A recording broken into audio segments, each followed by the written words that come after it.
Good evening, everybody, and welcome to this March meeting of Independent Socialists in Wellingborough.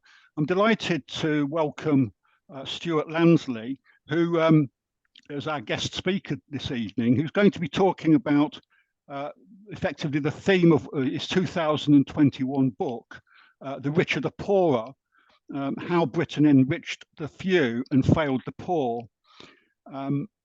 By way of introducing Stewart, he is a visiting fellow at the School of Policy Studies at the University of Bristol. Is a council member of the Progressive Economy Forum and a research associate at the Compass think tank. He's a fellow of the Academy of Social Sciences and has written widely on poverty, wealth and inequality. His recent books, other than The Rich are the Poorer, include A Sharing Economy in 2016, Breadline Britain, The Rise of Mass Poverty with Joanna Mack in 2015, and The Cost of Inequality in 2011. And Stuart, you may want to talk about future publications that you've got on in hand by way of a further introducing yourself. So without further ado, Stuart, over to you and welcome to Wellingborough, albeit virtually. Yes, I think Richard was originally inviting me up for said we could do this in person, but I think it was a bit too close to Easter, and as it turns out, he's away anyway. So okay, so I thought that what I would do is talk a little bit about poverty and inequality and why they're linked. And also because this is an election year, I thought I'd say something about the Labour Party strategy or lack of it, and what might happen over 5 years for Labour government if that what happens. I mean, the first thing I would say is that the leadership of the Labour Party have actually said very little about poverty and inequality, which is, quite surprising, given, the history of the Labour Party is that it was actually founded in many ways to create a more equal and fairer society. Keir Starmer has talked about, there's been the odd hint, but no detail at all. So Keir Starmer has talked about, having a more laser-focused approach to poverty than Tony Blair. In the May speech by Rachel Reeves last week, she mentioned inequality 3 times, but really in passing. So there really is. It's not really on the political agenda for the Labour Party as far as we are able to assess. Now, this is fairly strange, given that if Labour does win the election, it's going to inherit a society with extreme levels of inequality and extreme levels of poverty. Britain has a dismal record on both of these, not just since this isn't just a problem, although it's got much worse since 2010. It's an historical problem. And as I show in my book, it goes back hundreds and hundreds of years. If we just look at where Britain stands today, Britain is a high inequality, high poverty society. If you look at the league table of rich nations, league table of inequality, Britain is the second most unequal after the United States. We were one of the most equal countries 50 years ago. So we've actually moved away from being one of the most equal to the second most unequal. The level of poverty in Britain, I mean, I'm sure lots of you have seen the figures that have been published just last week. These are the official figures that come from the Department of Work and Pensions, which has shown a significant increase, not just in relative poverty, but absolute poverty. But if we look at the longer term trends, the level of child poverty in Britain is more than double today compared with the 1970s. So today, the child poverty is now around a third. It was about 14 or 15% in the 1970s. But it's not just this is not just a problem of today. If you look back over the last few hundred years, Britain has been a high poverty, high inequality cycle since before the birth of capitalism and since the birth of capitalism.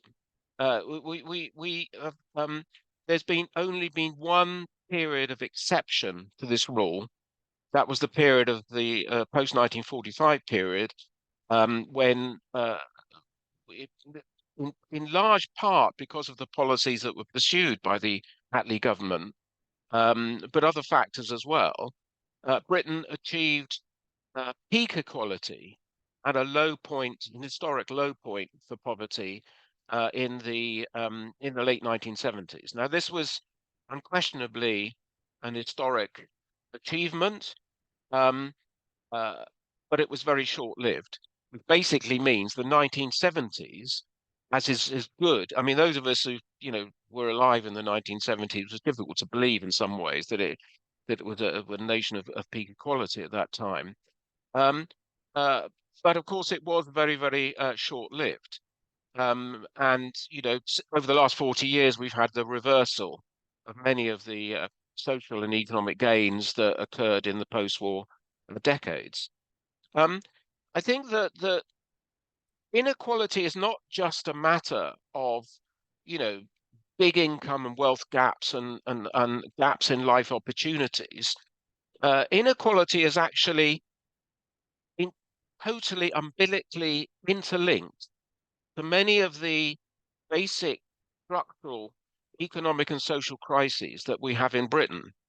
Um, Britain is a greatly over privatized economy. In fact, we have one of the highest levels of market activity compared with other rich nations. We are distinctly over financialized economy as well. By that I mean that the finance sector in Britain is bigger than almost any other country, and it has a huge hold over the way resources are allocated and the way industry and business works. We also have a very strong bias to inequality. A significant proportion of social activity and economic activity is geared to the interests of the rich and against the interests of ordinary people. And the main reason for that is because the state has become an instrument of inequality. It was an instrument for equality in the post-war years, but that's changed. If we look at some of the effect of a high poverty society, if we look at just some of the things that happened in the last 20 years, um, life expectancy rates, which have been on an upward trend for the last 200 years, have started to fall and have been falling over the last 5 or 6 years in the poorest regions in Britain. So this is a reversal of an historic, long-term historic trend. We've also had the process of depoliticization, which basically means ordinary people have become more and more disillusioned with politics. So, for example, if we look at the turnout by income group over the last 30 or 40 years, in the 1979 election, the turnout between the top fifth and the bottom fifth was more or less identical. No, the low income groups were just as likely to vote as high income groups. But if we look at the figures today, there's a gap of 20%, 20 percentage points. The poor, are 20% less likely to turn out than the rich, essentially because they believe that politics doesn't really serve their interests. What's the point? Inequality is one of the most significant drivers of global warming. And the reason for that is because the spending patterns of the rich means that they are very, very much bigger polluters than the rest of the population, than the rest of the population. So it's not just inequality is not just the source of many of our fundamental and profound social problems. It's also extremely bad news for the way economies function. And the principal reason for that is that one of the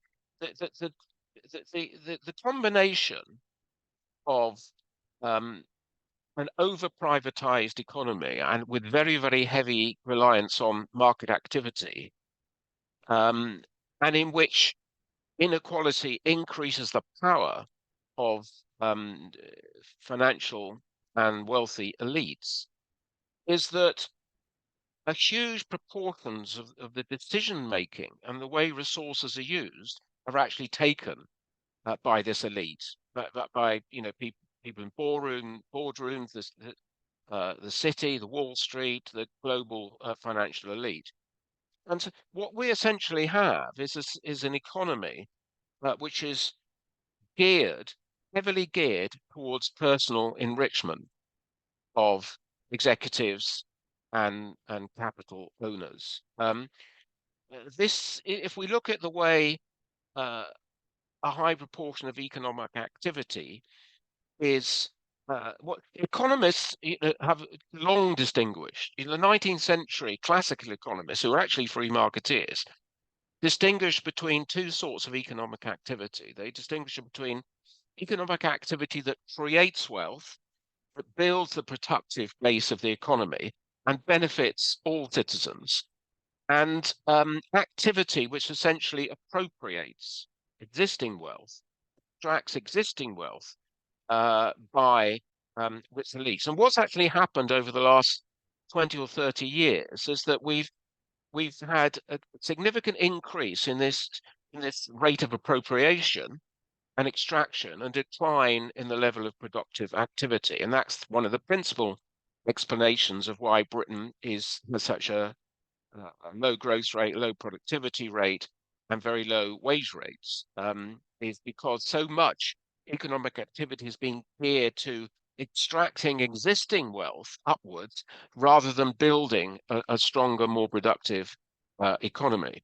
And so if we look at, the large sectors of big corporations are essentially used as cash cows for directors. Private equity companies, 20% of the British economy is run by private equity companies. Now, including in social services, including in the care for the elderly, social care, children's services.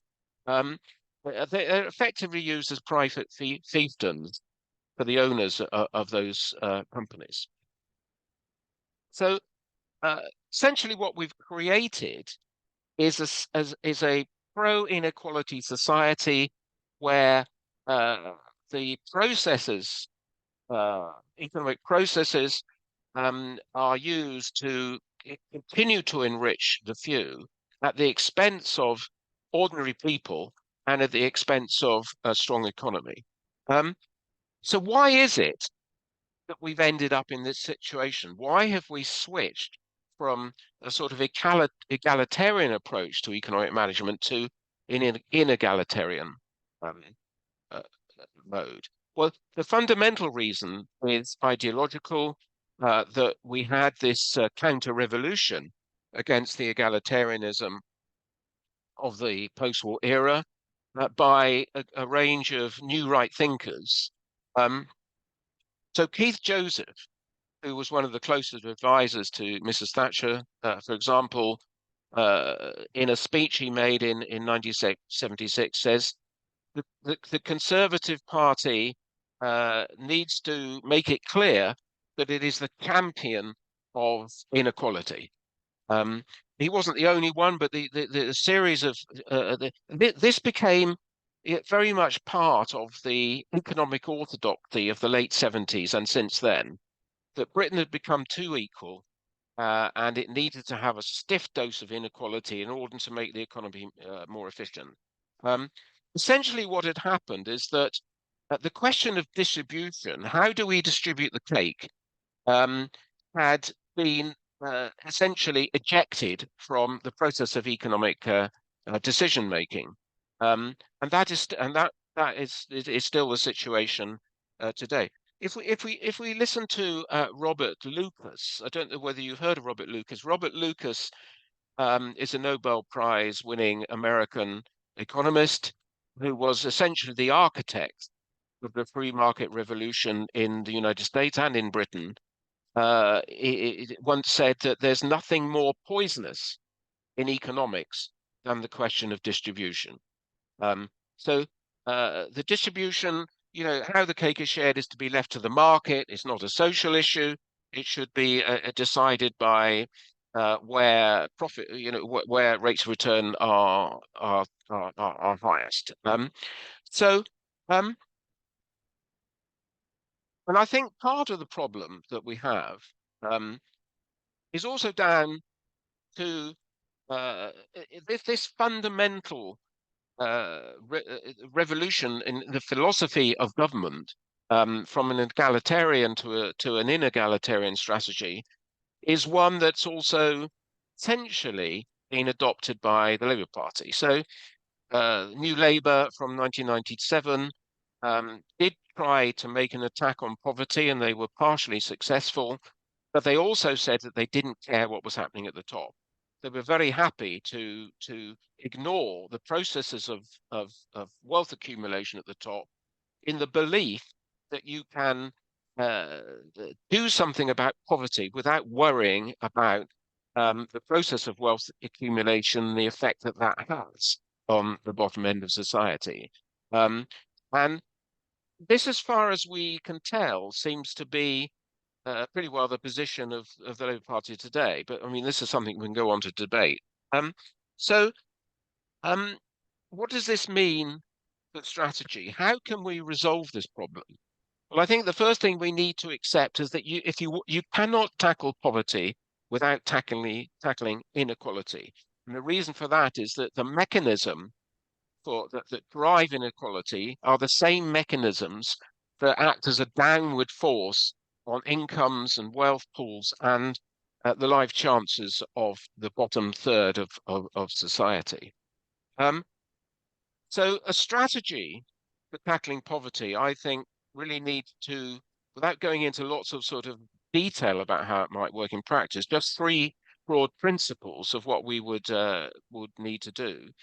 The first principle is that we really need to have a much more robust and firmer and guaranteed income floor.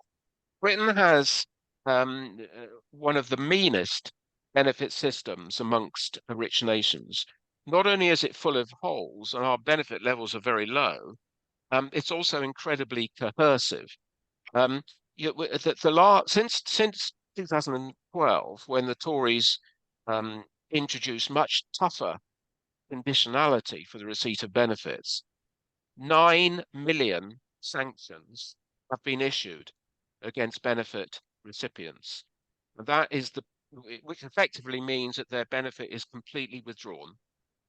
And that is the principal reason why we've had this surge in the number of food banks and the need for charitable support. So we need to do something about the income floor. We need to raise the income floor and make it much more robust, so that people don't fall through the net. And my own personal view is that should be done through a guaranteed the basic income.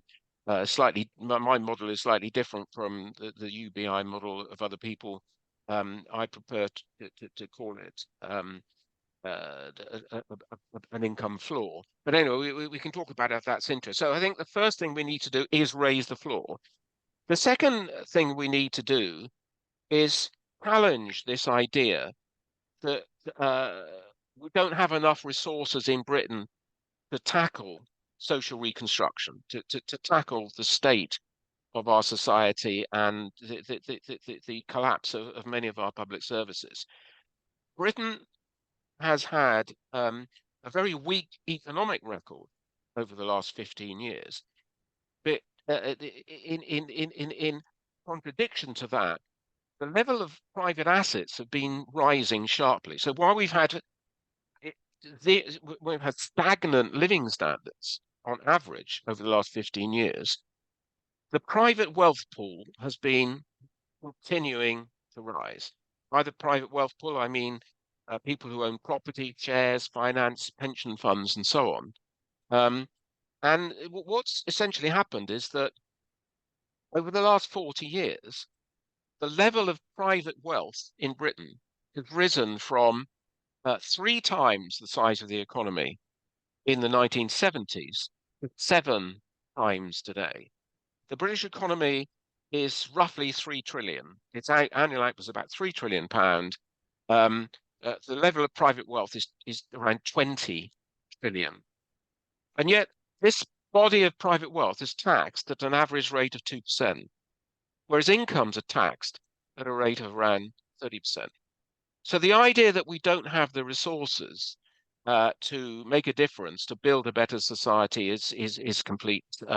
It's completely wrong.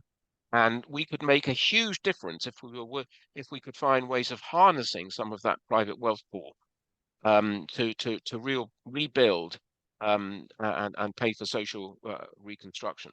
The final thing that we need, the final the prong of a strategy needs to be that we need much more social control over how resources are allocated. This is what happened after the war. You know, we continued to run pretty well a war economy until the late 1940s, early 1950s. And what Labour did was to introduce a number of social controls over resources. So it meant that when Labour launched a house building programme, 90% of the houses built after 1945 with social housing. Now, of course, you know, we not only have a very bad house building record, but the vast majority of those housing have been private housing. And the majority of that private housing has been at the top luxury end. We haven't been building to meet social need in housing. So that's a sort of three-pronged strategy. Actually, I've already talked too long, I think. So why don't we call a halt there and open it up? Thank you very much, Stuart. I mean, I think you could have gone on for longer, and in some ways, I'd have welcomed that.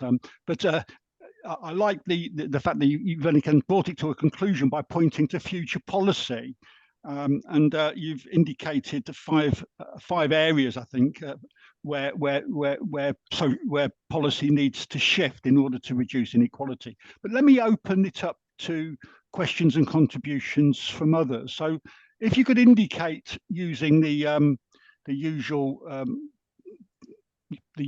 kind of, what do you call it, the reactions button, to raise your hand, then I'll choose you.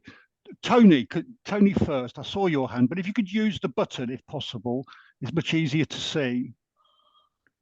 Just let me you need to unmute, Tony.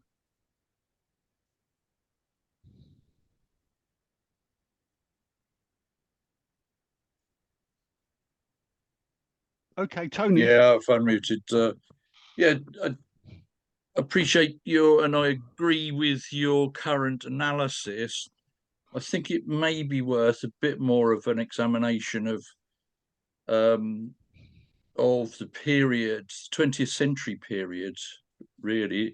The French writer Piketty, I think he comments that actually equality increased during the 20th century, and he suggests there's 2 reasons for that. One was the rise of trade unions and the part that trade unions played in many European countries' economic policies. The second is so you had, just going back to that, so you had the beginnings of a welfare state before 1945, because you had pensions being introduced before the First World War. So then you've got those sorts of measures, which he says, I think, contributed to increased equality through in Europe through the 20th century. Then he also says that the fighting of world wars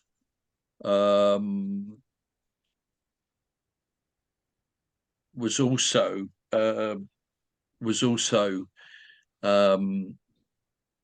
contributed to the need for societies to be organised across the board with degrees of equality which would involve the mass of the population.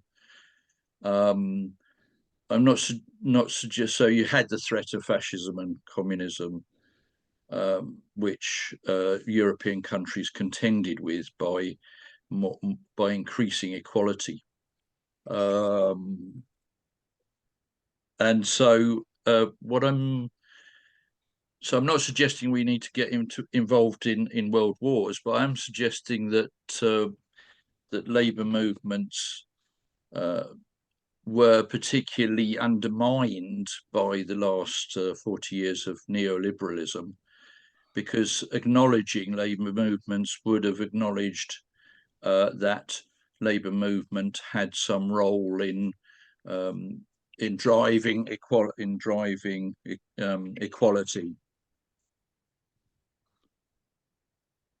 Any other immediate questions? Otherwise, I'll ask Stuart to respond to Tony.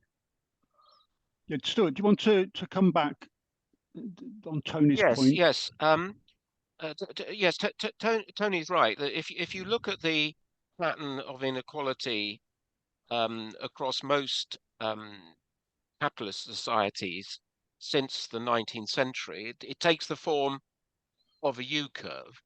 So inequality is very high in both America and the United States and most of Europe up to 1914. It then starts going down very, very gently until about 1979. Then it goes up again. So, and this U-curve is quite gentle. Now, there are lots of reasons for this slow process of equalization. And you've mentioned a couple of them. A lot of it was to do with the effect of the First World War, which certainly raised pressure for change, and governments did respond. So we did have moderate welfare reform through the 1920s and 30s, and social spending was higher in 1939 than it was in 1921. We also, of course, had the effect of the Great Depression, and although that people didn't vote for Labour for the Labour Party in the 1930s, one of the effects of the war was a huge change in public opinion about what kind of society we wanted. And it's certainly true, the evidence is pretty clear that war has been one of the most powerful forces, egalitarian forces. So there were lots of reasons.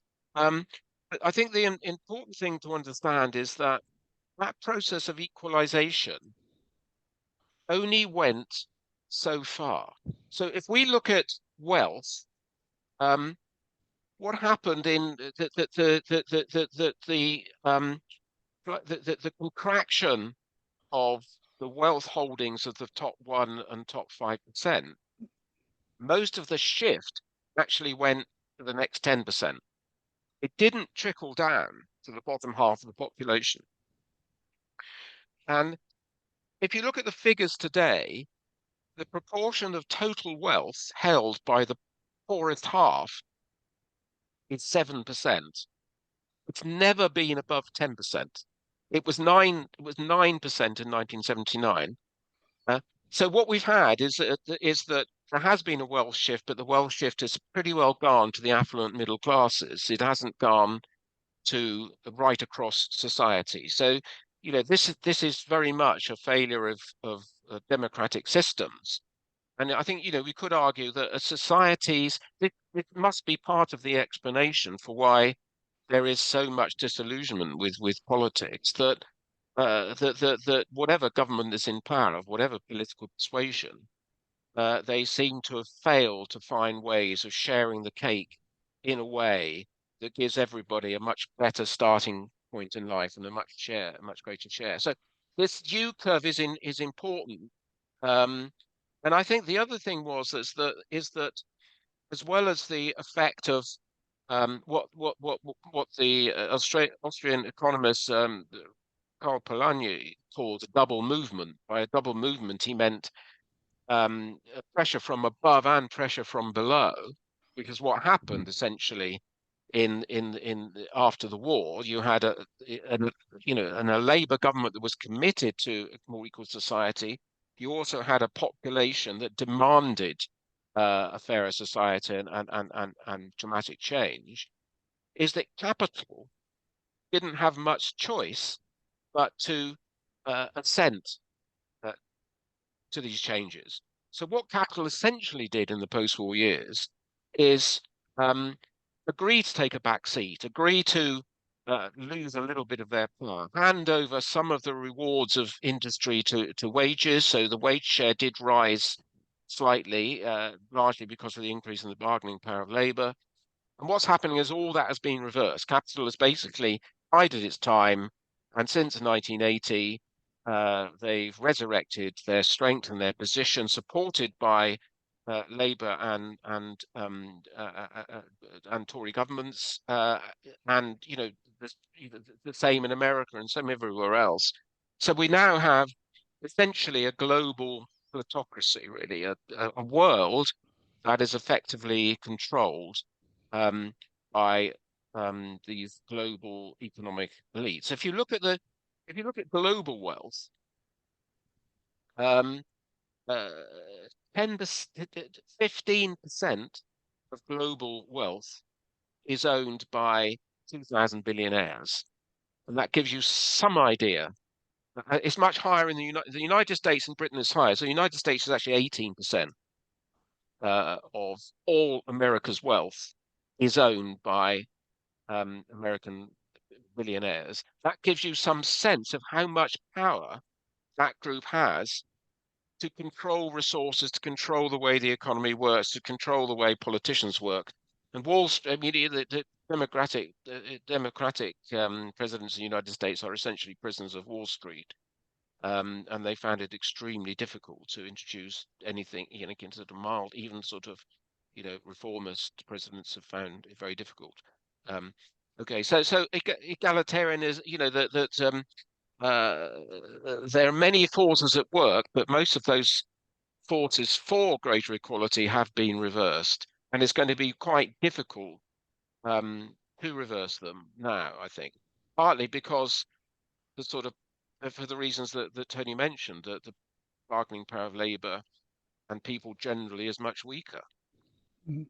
Could I at this point just add a point which I'd welcome your comment on? One of the other, and Tony partly touched on it and you partly touched on it, in terms of why inequality had this U shape, is after the First World War, of course, there was a significant rise in communist and social democratic parties across Europe, and with the rise of the Soviet Union, then in the 1940s, the rise of communist China, and certainly in the 60s and 70s, the rise of national liberation movements that were highly influenced by communist ideology. Now, I hold no truck for the Soviet Union and that kind of communism, but it certainly frightened capitalism to the extent that they felt that they had to make concessions. There's these very powerful worldwide movements from below of communist and progressive and social democratic Labour parties during this time, which, of course, when the Soviet Union collapsed, that provides an opportunity for a major. There's no longer a pole in the world currently which acts as any kind of counterbalance to the capitalist mode of production. I'd welcome your comments on that. That's also a significant feature as to why inequality at least started to bottom out, or at least reduce in that bow shaped between the wars and then up until the 1970s. Well, I mean, the collapse of the Soviet Union and in 1989 came at the end of a decade when inequality had already risen very sharply. I mean, I mean, the level of inequality, if you look at the U curve, there's a very sharp increase between 1979 and 1989. Um, uh, and if anything, it's kind of level of inequality has leveled off since then. Actually, it's just started shifting up again in the last sort of 15 years. But the bulk of the increase in inequality after 1979 came before the collapse of the Soviet Union. So um, so I mean, you could argue that the effects of, I mean, yes, I mean, certainly the effect of the collapse of the Soviet Union has been a weakening of welfare states. I mean, the irony, of course, is that the idea that liberal capitalism was the end of history. The idea we've achieved the perfect society with the end of communism has been shown to be completely false. But I think what's happened is that the the freedoms generated by neoliberal policies, the weakening of trade unions, the privatization, globalization, cuts in taxes at the top end have basically uh, concentrated not just wealth and income at the top, but power as well. Um, and capital has essentially taken huge advantage of that, and it's actually become pretty difficult to challenge them. It doesn't mean to say, I mean, we've had these periods of hope, like 2008. When there were mass protest movements against finance capital and so on around the world, and we've had a new debate about inequality and so on, but none of this has been translated into into much change. Um, and I think that we won't get there until we have this double movement, Polanyi's double movement. And we basically need we need um, political parties that are challenging the status quo, and we need pressure from the bottom to demand change. And at the moment, I think we have, we certainly don't have the former. We don't have political parties that are arguing for transformative change, and we have very fragmented social movements. We do have lots of social movements asking for change. I mean, the food bank movement is a social movement. We have lots of lots of local protest groups. There's a big social movement for a UBI and so on. But they're all very fragmented. They're single issue. We don't really have um, something like the effect of the Second World War, which is essentially to politicize and mobilize, half the population who were demanding change, and they voted for change in the election. We don't have that equivalent today. Okay, who would like to coming next? Roy, you need to unmute.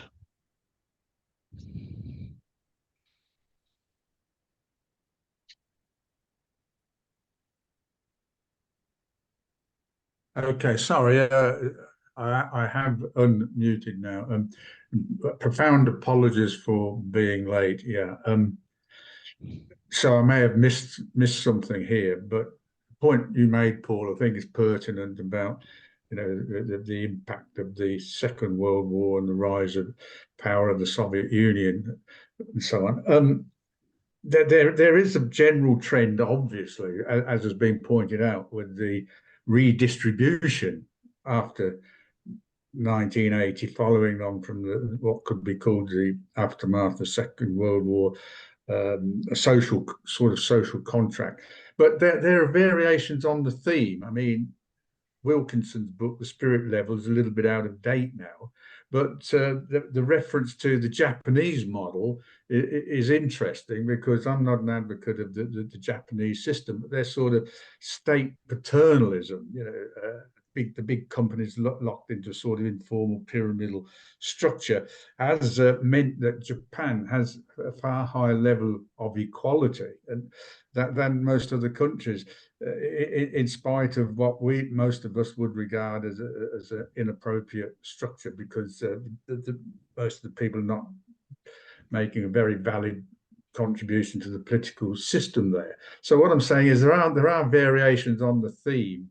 I mean, the Scandinavian model had its roots before the Second World War, and they were achieving a lot of equality in spite, I suppose, of the Second World War. Although that model is now breaking down, the privatization program in Scandinavia is gathering momentum. But nevertheless, even though their level of inequality is growing, they are still far more equal in Northern Europe, or in most of Western Europe, than we are in Britain, for example. So what I'm saying is there are variations on the theme.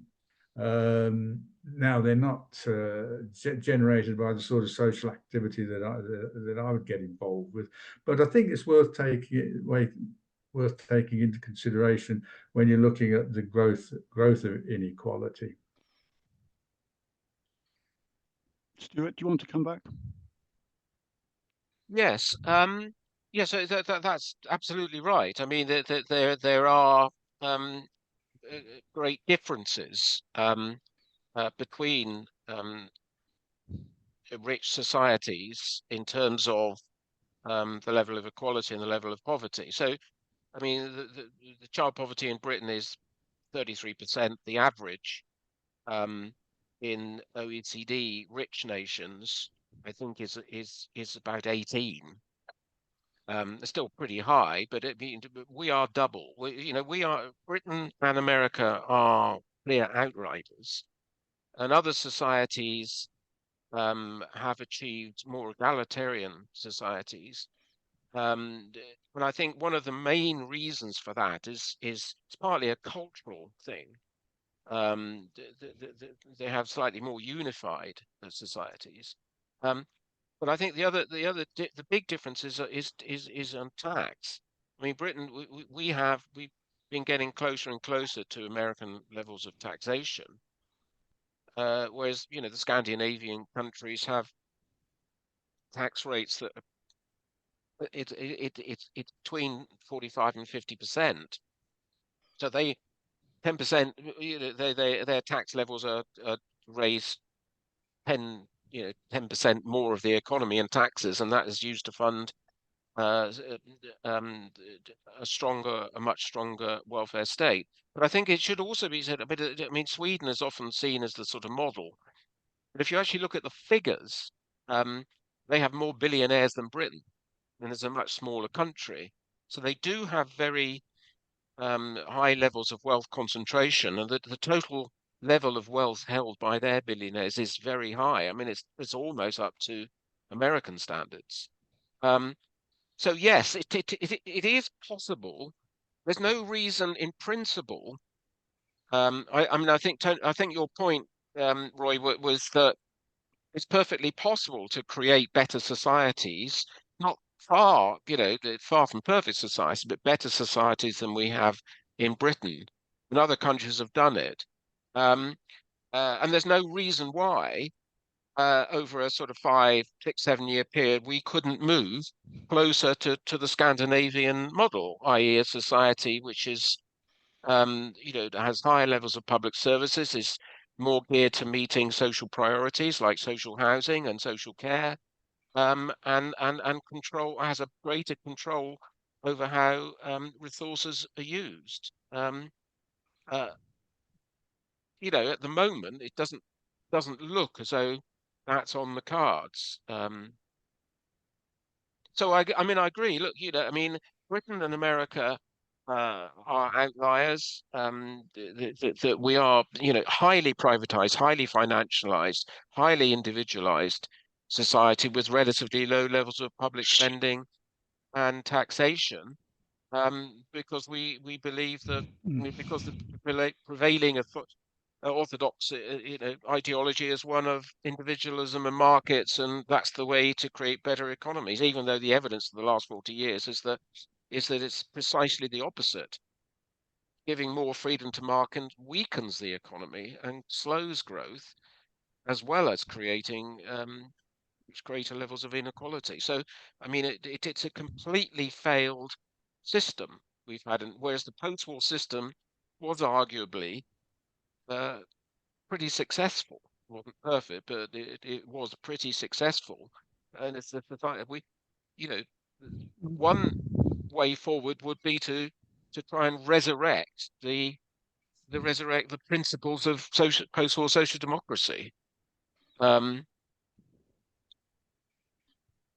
I personally don't. I mean, I'm a member of the Labour Party, and I've been a member of the Labour Party for 55 years, which tells you how old I am. But I really don't understand why the Labour Party is not, basically adopting a 21st century version of social democracy. Anybody else wants to come in? Otherwise, I've got a further question. Anybody else? No? Kevin. Hello, Stuart. Thank you very much for the analysis. I thought it's quite interesting how you talk about the World War I being a major boon to social equality, and of course, if you go back further in time, the Black Death also, by reducing the population and the workforce, caused much better conditions for people. I have the feeling, and this applies or has applied to myself, that a lot of people believe in the pendulum idea, that things swing one way and they swing the other. But if we actually look at it, it seems much more like a gravity effect, where getting equality is pushing something uphill, but the natural state is very, very poor, very low levels of equality. And we're now in quite a different society, where we have the uniparty of Labour and the Conservatives, who are, there's really not an awful lot of difference in their policies or in their outlook or in their desire for social equality. And I respect that you're a member of the Labour Party, but I always question why people remain in the Labour Party when it's clearly not trying to do any good. And when we've got a situation where you've got a uniparty, where you've got the Conservatives who are quite clearly against people's rights, and one of the most callous parties that we've seen in Europe, yet they are the most successful political party in the world. And we've got a media which is very much geared towards manipulating public opinion, so that there is no uprising from below. There is no desire. In fact, people who are poor are maybe even more easily manipulated. So we don't have the two ingredients that are required. We don't have a party and politicians which are pushing for equality. We don't have a populace which is demanding equality. And you've got examples such as India, where equality has reached such incredibly low levels over time, even though they may be increasing at the moment. Wouldn't it be more realistic to be totally cynical, pessimistic about the future, rather than hoping for a pendulum effect? Or am I being just too cynical about the current situation? Well, I hope you're wrong. Me too. Can I just say one thing? I mean, the World War I. Although it's the evidence is pretty clear that world wars have been, significant egalitarian forces. It was very weak after World War One, but it was much stronger after World War Two.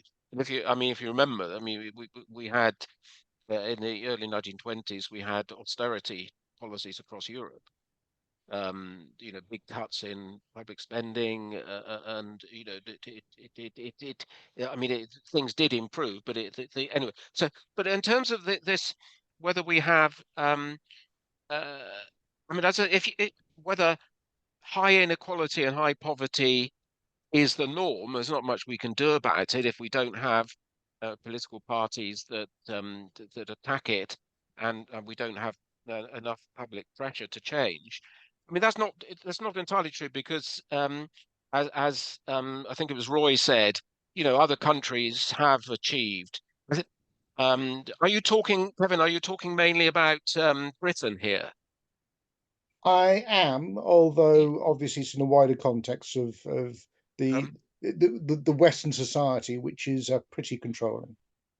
I mean, I think if you, as I say, if you look back through history, I mean, my book basically looks, back over the last 250 years and tries to follow these trends over time and the forces that have led to changes. I suppose, is there a tipping point effect at which things get so bad that things have to change? A kind of Marxist view of the way history evolves. And I think we can say that it's what happened in 1945. There was a tipping point, and the tipping point was very much because things had got so bad for people that change was inevitable. And the combination of depression, war, the effect of war, so on. And then 1979 was a kind of tipping point in reverse.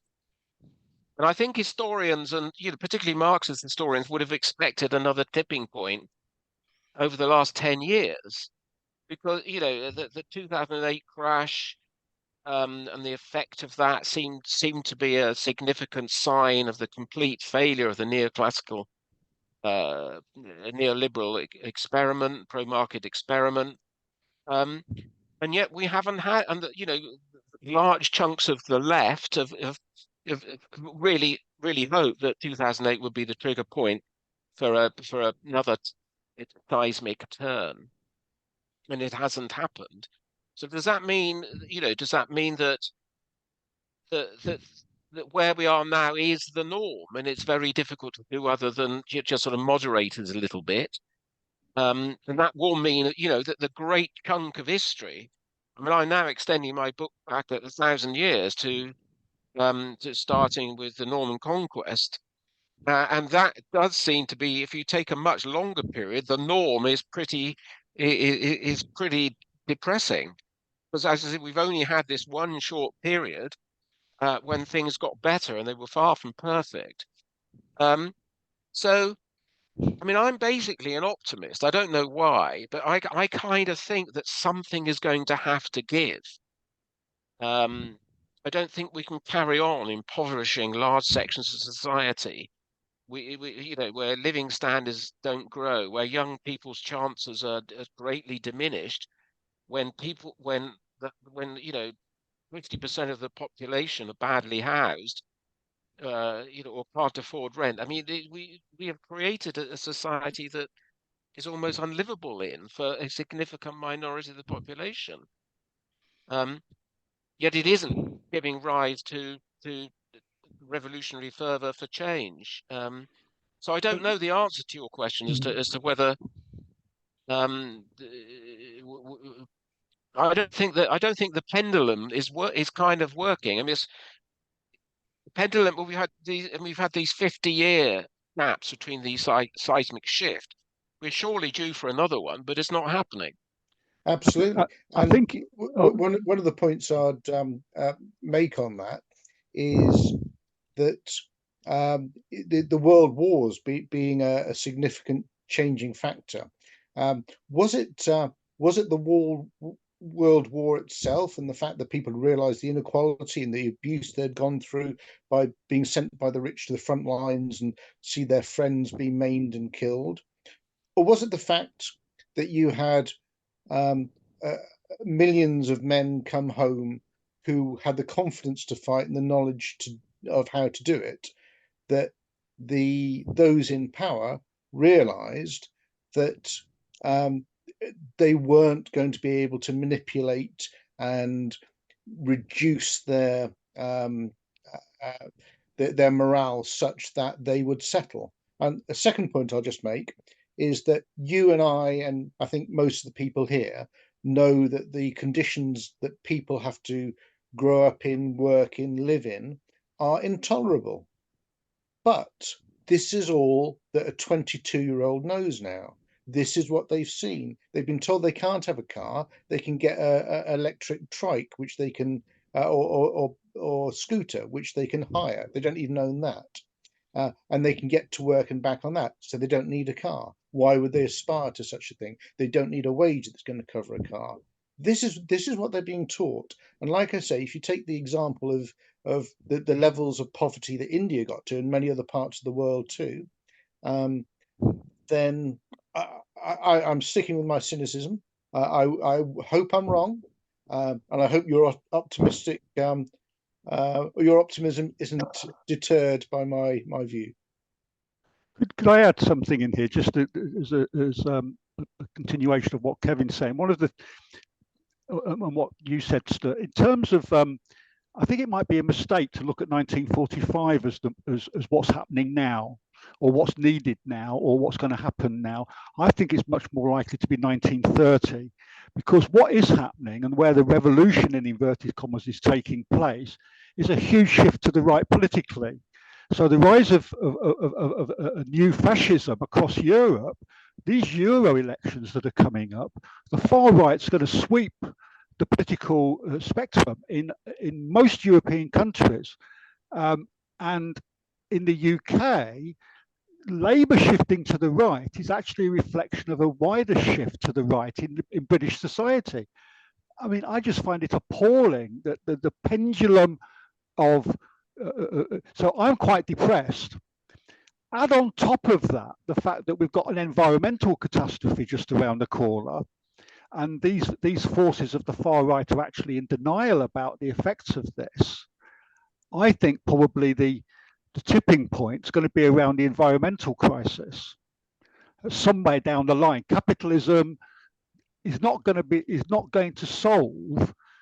Is incapable of solving, because it doesn't agree with the analysis that there is an environmental collapse on the way.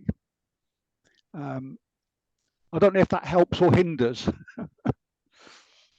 Well, we could take a vote. I mean, I fear that we may be heading in that direction. You know, that Europe is very unstable. The Middle East is very unstable. That we look very likely to have Donald Trump as president of the United States. Next time round. We may have a weak Labour government, unable to do very much, which will create the conditions for a more right-wing Tory party to come back. So it could be that by the end of the 30s, things are looking very, very grim indeed.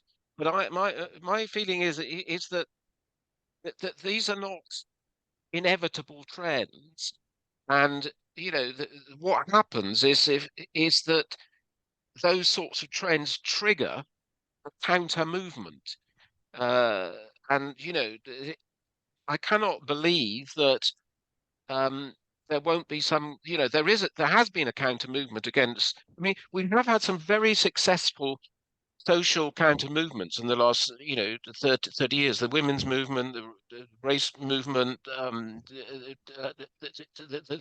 the green movement have been pretty effective in changing, not 100%, not even 60%, but not bad.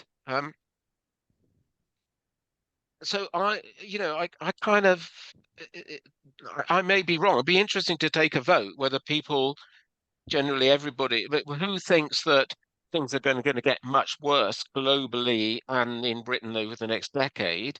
And how many people think, no, you know, that there will be the pressure for change will grow as things get worse, and you know we will call a halt.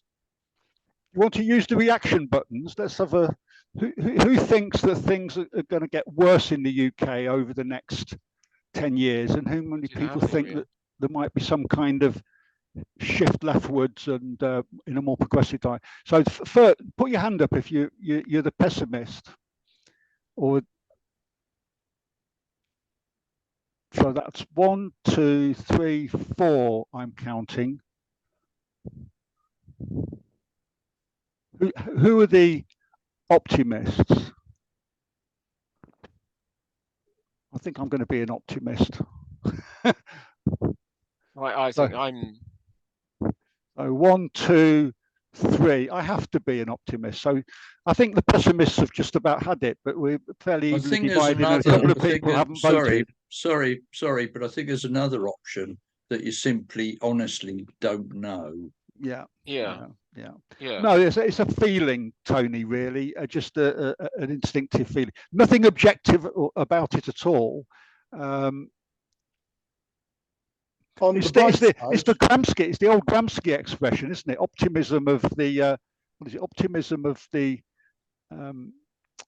pessimism of the intellect, optimism of the will. Yes. So I'm kind of definitely in the Gramsci position. Melissa, you wanted to say something? Yes. Yep. I was trying to find the hand at the top, but I couldn't find it.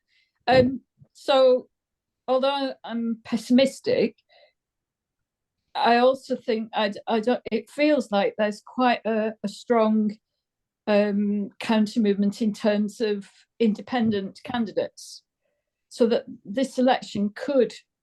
So my little dream is that although there'll be more or less certainly a Starmer government, that the majority will not be as massive as he would hope, and that actually there might well be a group, maybe only a small group, but a group of independents in the Commons that's able to steer things a little bit. So able to, like the dream would be that it could actually pull Starmer slightly to the centre again, and because they're not, and if only the parliamentary, the Socialist campaign group, if they would just resign and become independent now, and then you could have quite a force, because at the moment the power has to be, as Stuart said, there has to be something from the top.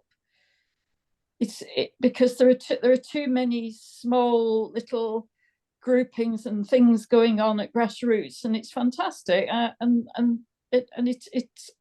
But what excites me just a little bit now is that there could be, around the country, there could be independence and in the Commons. So there's a little bit of optimism, hope. I mean, certainly. I mean, it's very interesting. I was reading something that Diane Abbott said, that the Scottish Nationalists are to the left of Labour, and she had to withdraw a tweet because she implied that people should be voting Scottish Nationalists if you're on the left. But I mean, the Scots Nats will be in Parliament, and as you say, if there are other a small group, albeit that these could act as a pole to pull Labour back in a more progressive direction. Anybody else wants to contribute? Otherwise, I'm going to wind up I'll give Stuart the last opportunity for the last word. Roy, do you want to come back again? Anybody who hasn't spoken, though, wants to speak? Sue, Russ, Anthony? Yeah, I mean, hope springs eternal in the human breast. I forget who said that, but the point about Labour is, I mean, it's incomprehensible to me. But there was a swing to the left when Labour got beaten. A swing to the right. Let's get this right. There was a swing to the right when Labour won the by-election in Scotland. I mean, it's weird when the Scottish Nationalists were defeated. It was a victory for the right. Anyway, yeah, but what I was going to say, Paul, is that we're all locked into the templates of late 20th century politics, whereas people like Yanis Varoufakis now says we've got to look at the new phenomenon, the demise of liberal capitalism and the rise of what he calls techno-feudalism, whereby the controllers of the cloud, I think is the term he used, the controllers of the cloud are those that are going to control the big companies. So, those on the left have got to work out some sort of strategy to combat the changing political scenario. It's a little bit beyond my comprehension, but change is so rapid, it's difficult to adjust. But we all of us, myself included, still looking at things from a perspective of 20 or 30 years ago. It's probably inappropriate. And when you look at the structures that could be utilized or not utilized to combat what's coming up, it's a bit of a cause for pessimism. I mean, if we temporarily focus on the British political system without PR, I mean, it's a nonsense. But having said that, PR is the norm in most other countries, and they've still got the neo-fascist and extreme right-wing authoritarian parties coming to the fore. So it's complex. There's no easy solution. But the thing is, capitalism and the concentration of capitalism is moving on very, very quickly, and the faster it moves on, the weaker we become. It's very, very sad. The pendulum theory, I don't think, again, is one of those things that perhaps not appropriate, because in the 20th century in the United States, you had strong socialist candidates. You had people like Debs and Haywood and so on and so forth. They didn't get anywhere. And obviously, there's nobody on the left in the United States, or no party on the left making any impact. I'm sounding very, very pessimistic, but what I am saying is we're all here this evening getting on a bit, and the young blood coming in hopefully will see things through a different lens. There's this rapid change, and our contribution, our impact is becoming more and more marginalized if we're not careful. But as I said at the beginning, hope springs eternal, and something might turn up. You never know what's around the corner, but we know there's a corner or several corners. Okay, so I'm going to close the discussion now, unless somebody wants a last-minute word. Yeah, can I say something, Paul? Just very briefly. I try and keep it. Oh, Russ. I was trying to see who was speaking there. Yeah, Russ. Yeah, I try and keep it as brief as possible. My optimism stems from the fact that the kind of Stuart's clarity of analysis. There's more and more of this kind of thing now, where things are being shown quite starkly. People are more aware now, I think, than ever, how they're being lied to. I think the Corbyn situation, the current situation in Gaza, various other things, where it's quite clear, it's been laid very bare to people how they're being lied to. I think the fact that we're seeing very clearly the limitations of capitalism, the fact that this lie that the market can provide all the solutions necessary, because in this country anyway, certainly the way we are seeing how that doesn't work to in anyone's favor except the shareholders. All these things make me optimistic that people are becoming more and more educated, more and more aware of the situation. The next step, mobilizing people who suffer the most, who are clearly disenchanted with politics, and unifying these different groups who are all, quite a few of them consisting of people who are newly radicalized. You only got to look at the Gaza vigils to see this. To see how you see young women who are being, radicalized for the first time in their lives. They're actually standing up and making speeches and so on. That gives me hope. So that's why I'm sort of positive about the future. Thanks, Russ. I think that's a good moment to end the discussion on. I like a bit of optimism to finish on. But over to you, Stuart. Last few words before I finish the event. Well, I just wanted to say that thank you for inviting me, and it's been a very interesting chat. Quite resolved it. But I was struggling to remember Gramsci's famous phrase about pessimism. The world is changing. Pessimism of the intellect. Oh yeah. No, the other one. The other one. It's the one about how you deliver change. That change is desperate. I can't remember. Anyway. It's suddenly gone. But don't let's give up hope. And it may be that the next generation, the fact that there may be their dire situation may of itself generate change. It's too late for us to make much difference. But maybe that generation will suddenly say, no, this isn't the way to live. We need to create better, more livable societies, and less materialism and all the rest of it. But let's see. I think the next 2 years are actually going to be pretty critical. Things could get a lot worse, or they could be a small turning point. Certainly, you're not going to have transformative progressive change immediately, but it's a question of whether we can hold the line and do a little bit better than that, I think. So thank you very much. Well, thank you very much.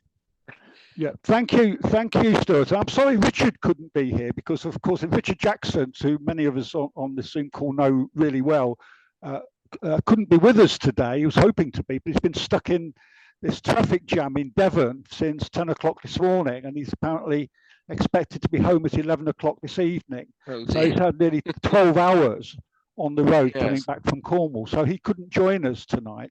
But I'm sure Richard would like to send his best wishes to you, Stuart, and I'd just like to finally thank everybody who's on this call this evening. I'm going to stop the recording now so we can move on. Okay.